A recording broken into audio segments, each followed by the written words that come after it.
what would you say in terms of like maybe someone who's venturing into this or really looking to ramp up? What kind of mistakes do you typically see people do, or maybe ones that you made yourself where you're like, wow, I could have reached value so much more faster if I hadn't have done X? What kind of advice could you give them? I'll share my biggest mistake to make sure no one does this. Okay. So when I first started doing Facebook ads, I was getting leads for like $2 or $3 because it used to be cheaper. It was less competitive, right?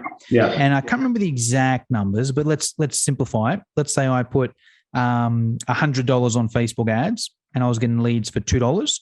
I'd get 50 leads from that, right? And I'd still get 10% of them close. So I'd make 5 sales at $500. So it was literally like put $100 in, make $2,500 back. Silly me, just kept it there. I didn't increase the budget because I was scared. Yeah. So that's first thing. If you're on a winner, go all in on that winner, right? Don't play it safe because you don't know what's going to happen on social media, right? But in terms of like the specifics behind it, the major one, there's a couple major big ones, and then we'll get to the actual specific on the ad, right? So firstly, when doing your Facebook ad, I recommend choosing the lead generation option. Choosing anything else is a mistake, in my opinion, right? Sending people to your website is a mistake as well because there's just so much things going on there. They're going to get confused. What we want is that lead directly, right?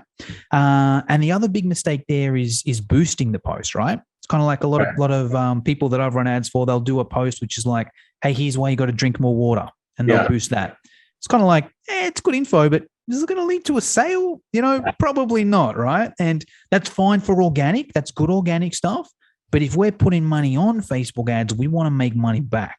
Yeah. Can I dive directly into the ad, Alex? Because that'll also highlight some of the mistakes as well, right? Yeah. So let's just share where we're at the moment with some of the background kind of stuff. We're going to set up the lead generation ad. We're going to make the targeting really small in terms of the radius. We're probably going to target women, and we're going to select an age range that we want to train, right? That's where we're at the moment. Then we've touched a little bit on the offer. The offer is like where it all starts, right? And it's kind of like if you don't have a good offer, no matter what else you do is going to work, right? The offer that's working at the moment is a challenge. Length of time doesn't matter. We've used anything from 6 weeks to 12 weeks, right? Yeah. So the challenge is working. And we've even tried different names. The names didn't work. You need to call it a challenge, right? We tried, 12-week program, 12-week reset, 12-week boot camp, and all different things. Like any word that we used that wasn't challenge just didn't work. There's something about the word challenge that is working at the moment, right? Yeah. Okay. Yeah, and it's kind of like, what was that, sorry? Oh, I was going to say, are you like A/B testing or split testing some of these, or all of them? Okay. Yeah, all of them. Because a lot of things, and here's the thing, right? Because a lot of people in the fitness industry don't actually like the word challenge, like people in the industry, because it can have the connotation of a weight loss challenge. Yeah. And it can have the connotation of like, now I've got to add all these extra things and have prizes and giveaways. And it's literally just a word for marketing. And it's kind of like, let's use 12 weeks as an example. Let's say, Alex, someone, hasn't trained for a year. They're overweight, they're not happy. They've set a New Year's resolution. For that person, is them just exercising 3 times a week for 3 months a good challenge for them? Well, 100%. Yeah. You don't need to give them a prize for like context. Yeah. Yeah, 100%. Right. So it's just, and it's not even about weight loss, right? Yeah. Even if that person doesn't lose a kilo of weight or a pound of weight, wherever you are in the world, that person just exercises, that's good for them, right? Yeah. So word challenge is in there. Now, the next thing, next most important thing is the photo. If your photo sucks, doesn't matter how many times you use the word challenge or whatever's going on there. If the photo sucks, you're not going to get any traction. Okay. Now, there's a very specific type of photo that works in general, and then there's very specific do's and don'ts with that photo, right? Interesting. The photo that works is kind of like that after training group shot. Like someone's just run a boot camp or a group fitness class, or there's a few people in the gym, and you take a photo and they're kind of smiling. They're not super sweaty, but they're in workout gear. You can just tell these people just had a workout. Tell the right? endorphins are there. Exactly. Yeah. Exactly. We'll go deeper into that in a sec, right? Yeah. And now there's a few different variations on that. It can either be like the footy team photo where you can get one of your trainers and be like, yeah, guys, go in and hug or whatever, or you can do a selfie. Whoever's taking the photo gets in there. I recommend doing both, and then you can split test. But I haven't found like one works specifically better than the other. It's just like whatever photo connects most with the audience, right? Yeah. And both of those has worked. And even in general, it's worth just taking a heap of those type of photos. Just for a week, take a heap of them, different people, maybe some are inside, some are outside, some are in a group after a group fitness class, some are in the weights area. Yeah. Maybe if you do go down to the beach, like just get as many different ones as possible. And we run we get your 4 best. So if you do it on your own, get your 4 best, run them. And Facebook sort of figures out pretty quick which ones are working best, and they throw all the traffic that way there, right? Okay, so they start to do that stuff automatically for you. So, okay, once you get that database, they're going to also support you a lot in this. It's not just you.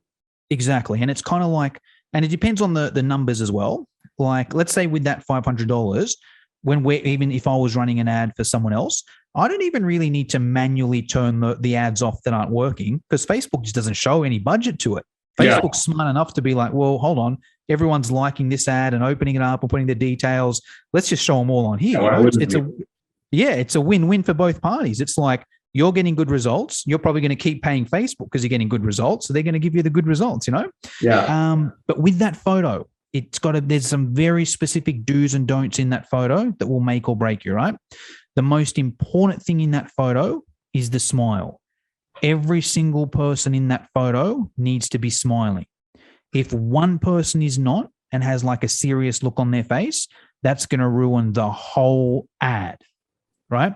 So if you're taking photos, this is why you take a few as well. Yeah. But sometimes you're in the situation where there's just that one grumpy person or one person that isn't photogenic. Really had their ass kicked that day, yeah. Exactly, right? Get that person to take the photo. Right. All right, Alex, you take the photo this time, or all right, just the guys this time. All right, just the girls this time. All right, everyone get in some different positions. You guys up the front, just have a bit of fun with it. Yeah, exactly. So you can, so you've got a few different options, but that's the main one, right? Because what we're doing here is we want people to be scrolling through their news feed. I'll go a bit deeper into on this point as well. The photo can't look too professional. Okay, it's got to look good. You can't have your finger blurring it or on a bad angle. It's got to look good, but it can't look like a professional photo, right? Because we're social media users are inundated with advertising, right? Yeah. If we see something that looks like an ad, we're just scrolling straight because we know it's an ad. What we want is for someone to be scrolling through their news feed and being like, hold on, who are those people?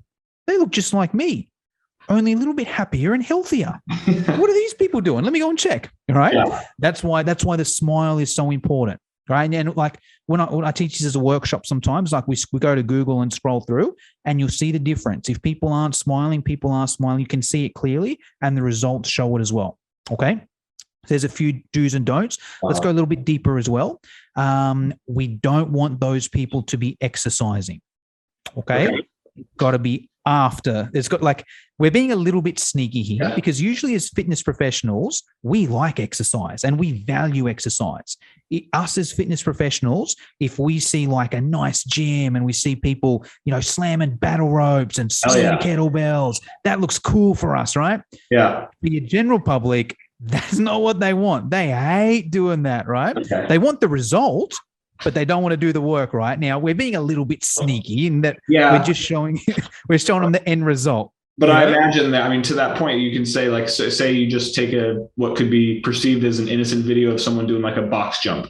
Someone who could have converted, but if they saw that and they're like, oh, shit, I can't do that. My knee hurts. Like, that's not for me. So that's the logic there, right? Bang on. Exactly. Okay. Right? That will turn them off. And also, like, we're showing them the end result, right? We want a group of, going back to that thing, who are those people? They look just like me, only happier and healthier, right? Not too far in front of us because then it's intimidating, right? Yeah. On that note as well, there's a few other big turnoffs there.